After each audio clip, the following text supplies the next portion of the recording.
We got 16 minutes of tape left, a half-charged battery, and a MacBook from 2009. What could go wrong? I could hear the collective questions being raised by the viewing audience, wondering about my motives behind buying such a, dare I say, obsolete MacBook that's just about ready to be put out to pasture. And I must say, starting out this video, starting out with this plan I had of what I was intending to use this MacBook for, I had high hopes for it.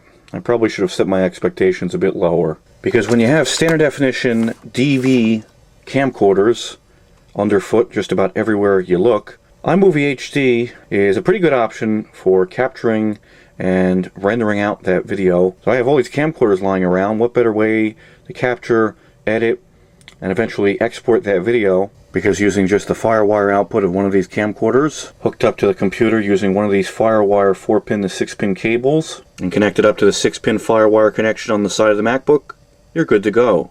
Almost. Now for a rapid-fire input and output overview. MagSafe, Ethernet, Mini DVI, which through a breakout cable can be adapted to full-size DVI, VGA, and HDMI. The 6-pin, 4-pin, 6-pin FireWire connection. 2 USB 2.0 ports, a line input, line output. Pretty sure it's an ambient light sensor, a little light that indicates the power status, and a super drive, or whatever Apple called it, capable of reading, writing CDs and DVDs. This, of course, is model number A1181. In relatively acceptable condition, cosmetically speaking. It has the usual hairline fractures and cracks in various areas on the case, and the obligatory cracked, chipped palm rests, and a little chip in the display bezel. All things considered, though, it's not that bad. Keyboard has a few areas that are worn, a little bit glossy from previous owners' typing, but it's not that bad, nor is the touchpad or its button. I don't have a fancy Lazy Susan to do rotating product review type videos like all the big name YouTubers, but we're getting close.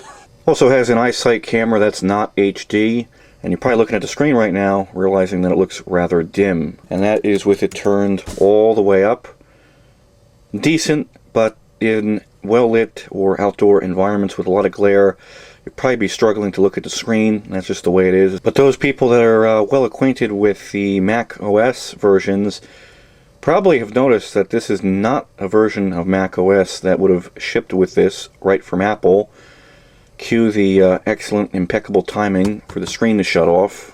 This has actually been unofficially updated to Mac OS Mojave version 10.14.6. This has the 2.13 GHz Intel Core 2 Duo processor. This is not the highest spec MacBook that you could have gotten. It does have 4 GB of RAM, which it's my understanding unofficially can be upgraded to a total of 6 GB using a 4 GB and 2 GB module.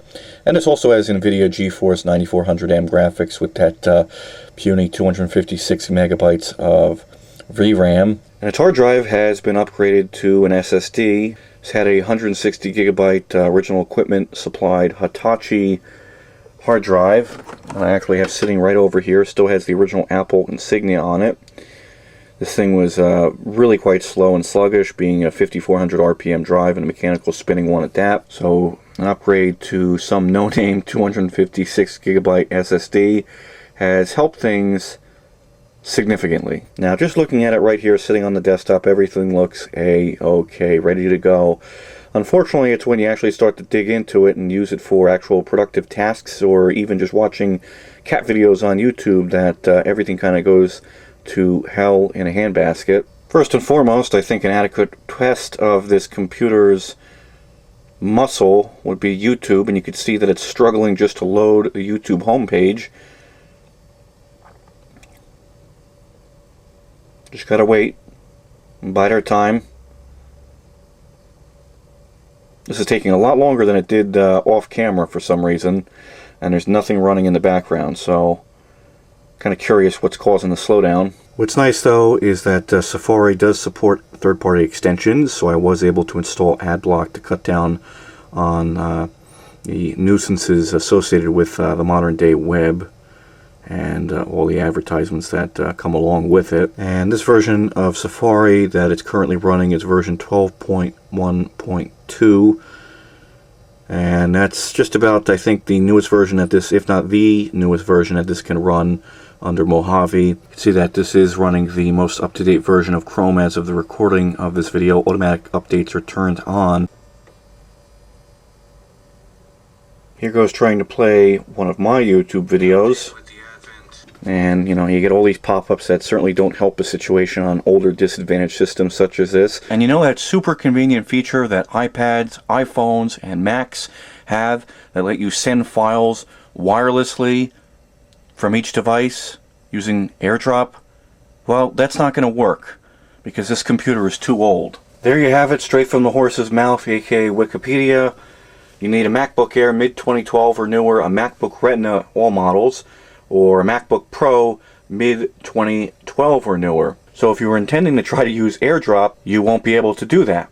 So what's the next logical choice that somebody's going to have for getting the videos and pictures off their iPhone onto their Mac? Well, of course, the only logical choice would be to use the Lightning charging cable, USB cable, to plug your phone in and hardwire it right to the USB port of the Mac.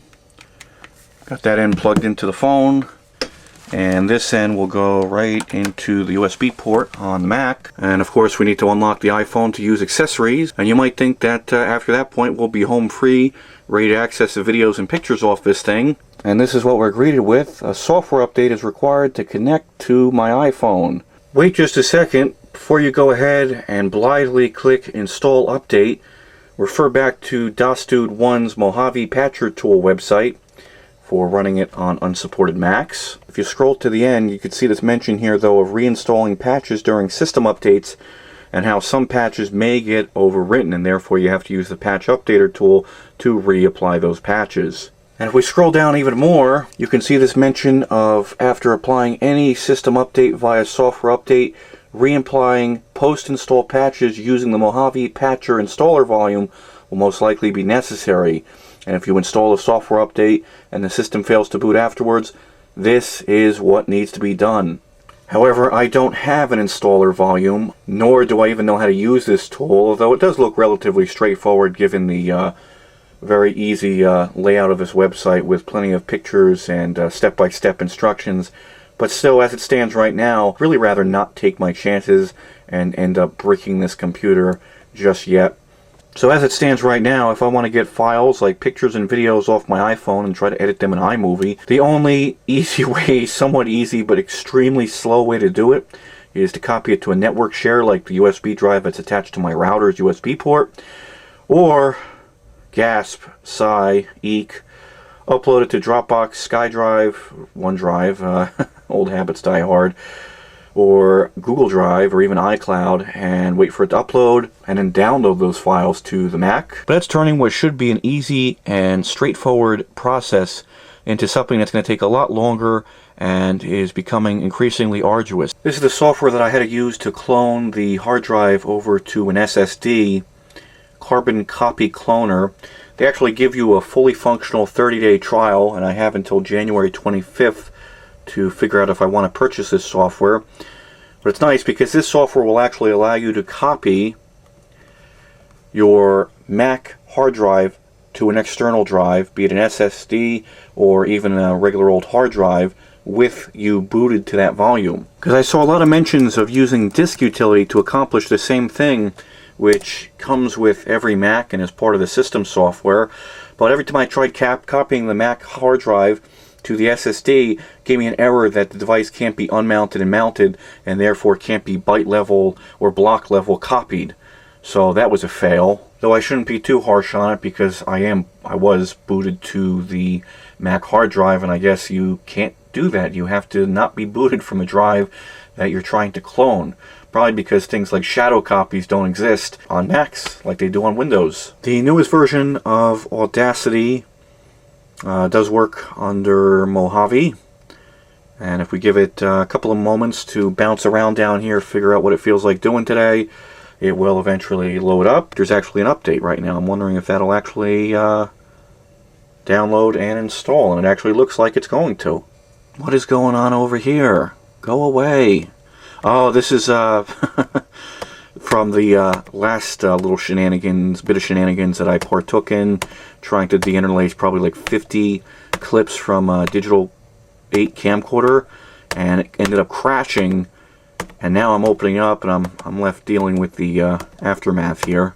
Now, of course, my main intention was to use iMovie HD 6, which perhaps has the arguably the best support for older FireWire camcorders and the like. And if you have a Mac like I did that had no software installed on it except for what came with macOS, you're probably going to take to Google and search iMovie HD, and you will probably consider yourself quite lucky to see that there is what looks like an actual downloadable installer file right from Apple, but this is not the full installer.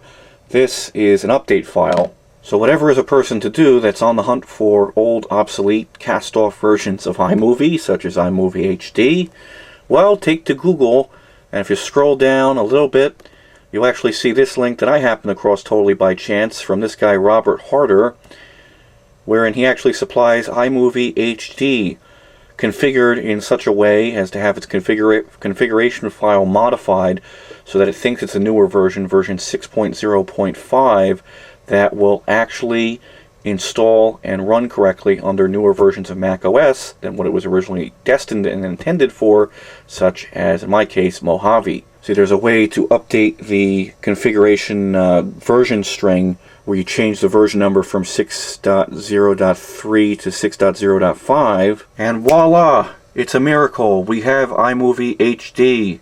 Not too sure what's going on right now behind the scenes because I just went to create a new movie or new project in iMovie HD. It's open, but it's not actually loading. And this happened actually once before. And the only solution for that was to delete it and reinstall it, which I think is what I'm going to have to do again. Yeah, see, it says application not responding. So I got to copy iMovie HD back to applications and iMovie back to application support. It's going to want us to authenticate,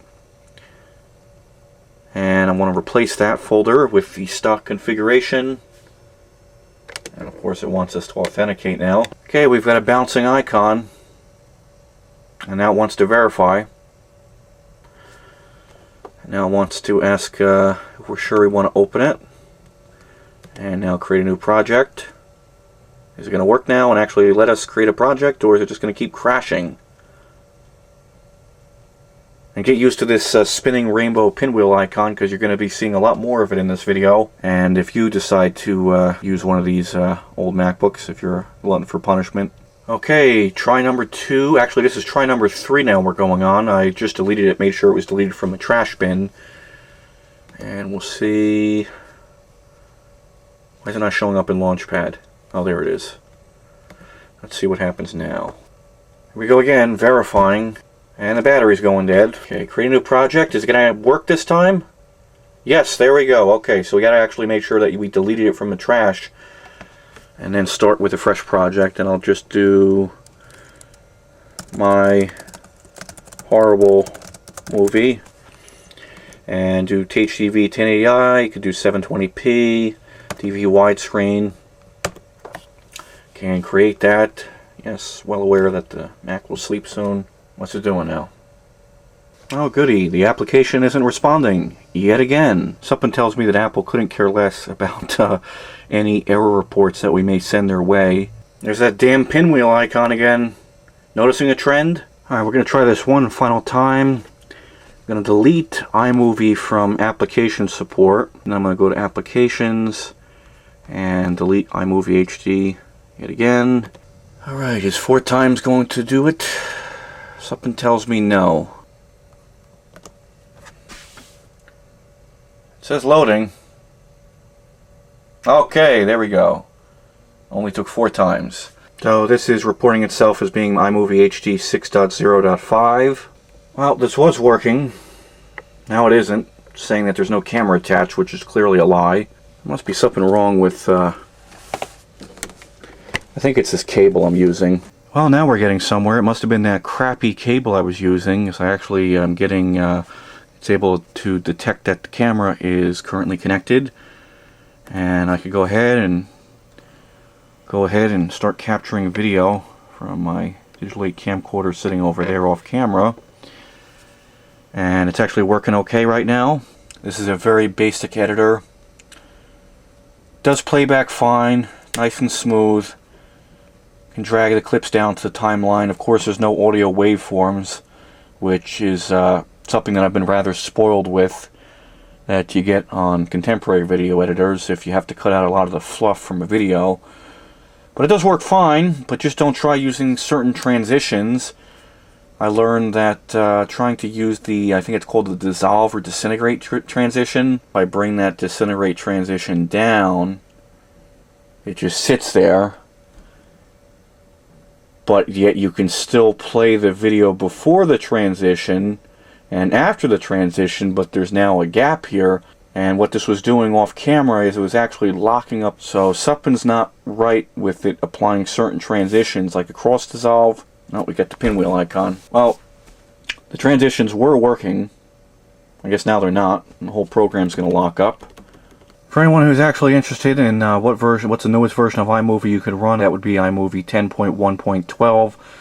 It's the last version that supports Macintosh computers without metal GPUs. Fortunately, I was able to find a package file that somebody had copied from a test system supplied by Apple, because you no longer can get that version of iMovie. The newest version on the App Store will not install, and if you've never previously purchased it or just downloaded it in the past, you're not going to have the option to download the last compatible version, which, because this is my first foray into using iMovie 10, I've never previously used it, I've never previously downloaded it from the App Store, I would have pretty much been sunk if I didn't find that installer file. But we're not home free, because this is a very painfully slow editing process.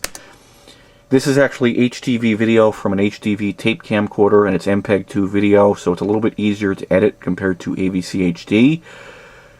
But don't let that fool you. You're going to be pulling your hair out in no time at all. Lots of pinwheel icons spinning, and just sitting here waiting, biding your time, waiting until the video starts playing. And if you try to add anything like a transition or title, well, forget about it. So we'll do a mosaic transition. This is bound to put this computer through its paces, and if I press play, if we even get a video output now, here we go again with the waiting. I told you, get used to seeing that pinwheel icon. Yep. That's what happens. Actually, it's never been this bad before, so I guess it just kind of screwed up the entire render of the rest of the video. Well, needless to say, using iMovie 10, scratch that off the list. That's not going to work for HD video. If you just let it sit there and play the video without any effects, transitions, titles, it'll play. If at least it's MPEG-2 HDV video from a tape camcorder. AVC HD video will just play like it's running at 1 frame per second. I've tried it. It doesn't work, so don't even waste your time. The newest version of Final Cut that'll run on this Mac is 10.4.6. And at first, it actually seemed like it was going to actually be a quicker and more responsive editing experience until I got to about the 2-minute mark. And I guess because there's just so many thumbnails and things going on in the timeline, that it is pretty much the same experience as trying to use iMovie. Which is a shame, because I've actually invested quite a bit of time in learning how to use Final Cut. But that is going to be a moot point now, because it's just too slow to use for editing. For anyone who's interested in trying to edit AVC HD video, I was able to reach some level of success, but again, we run into the issues that we had with the HDV footage, where things just slow to a crawl. But once the video does get playing, it plays back smoothly. If you take the AVC HD MTS videos and run them through this program called Clip Wrap, which will rewrap the video into a different container and format. And I had the most luck using Apple Intermediate Codec, but this is a trial version.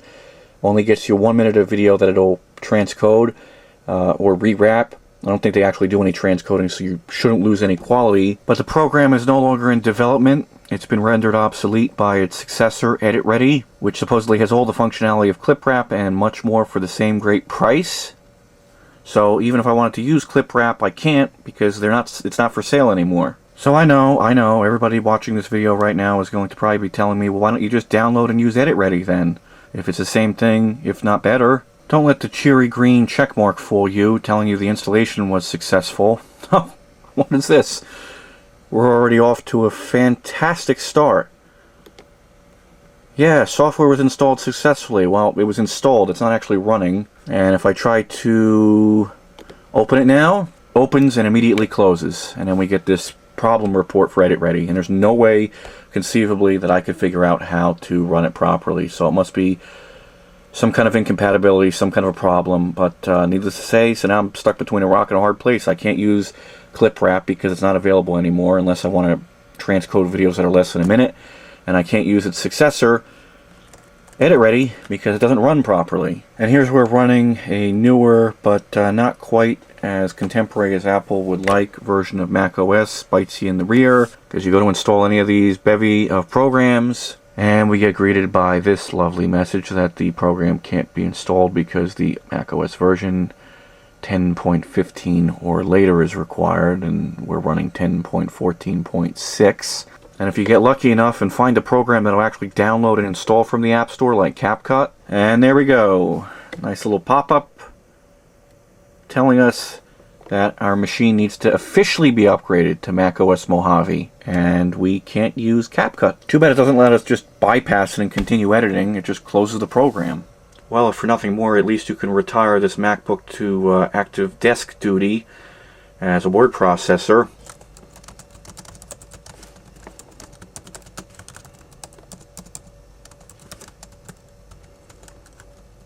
This has been the bane of my existence, trying to install different programs for testing purposes on this MacBook. It just gets stuck on verifying, and it is actually verifying it, but it's doing it so slowly that I think paint drying would probably be faster. And then you wait all that time for the damn thing to verify the installer, only to be told that it can't be opened because it's from an unidentified developer. And there's no way to turn this off. It's some kind of a built-in security measure. I have it set to App Store and identified developers, but there's nothing allowing you by default to allow apps downloaded from unidentified developers. So you have to go in here and you have to click Open Anyway, and that'll just, as a one-time exception, open the program. Alternatively, you could also just click the Control button on your keyboard and then click Open. And now we have to wait for it to verify again, thus doubling the time to install the program, because now it has to verify it again. So got to remember not to forget to right click or control click and press open and do it that way. See, now it gives us an option, open anyway. I'll click that, and here we go, another roadblock. We can't install iMovie, can't install iDVD, can't install GarageBand or iWeb because they're not supported. All I can install is iPhoto and the sounds and jingles. So can't do iLife 09. And here is, I believe, the last version of iLife that was released not from the App Store but on an actual disc. I can install everything but iMovie, and that's because it's saying that there's a newer version that's already installed. So I can't install iMovie 9. I did experiment off camera and link this up to my iCloud account. I was able to sync up iMessages and also have phone calls from my iPhone forward to this Mac. I was able to place and receive calls, FaceTime calls to this device, all that sort of stuff. Likewise, FaceTime was also able to work, even if just a little sluggish. And the iPhoto replacement, which is photos, the same as it is on an iPhone or an iPad, which syncs up to your photos that are stored on iCloud, did work. Again, sluggish, be prepared to wait, but it did see everything that was stored on my phone and therefore on iCloud.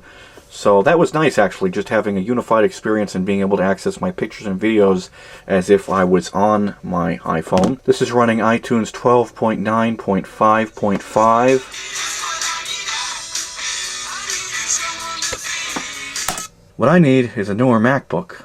That's what I need. But hey, at least I could use it to rip CDs. Thankfully, this is one of the few things that does work quite well and is rather responsive on this machine. Is importing CDs into iTunes. And what's nice is because I actually have this signed into my iTunes or iCloud account, and I've enabled home sharing, is I can actually walk over to my desktop and I can access this device's library and import these CDs into my desktop. So instead of a bunch of can-dos, this video is chronicling all the can't-dos inherent with using an old slow MacBook. And this video may upset some people that are old Apple device purists. And hey, I'm no stickler for having the newest hardware. I mean, I'm recording this on a tape-based camcorder.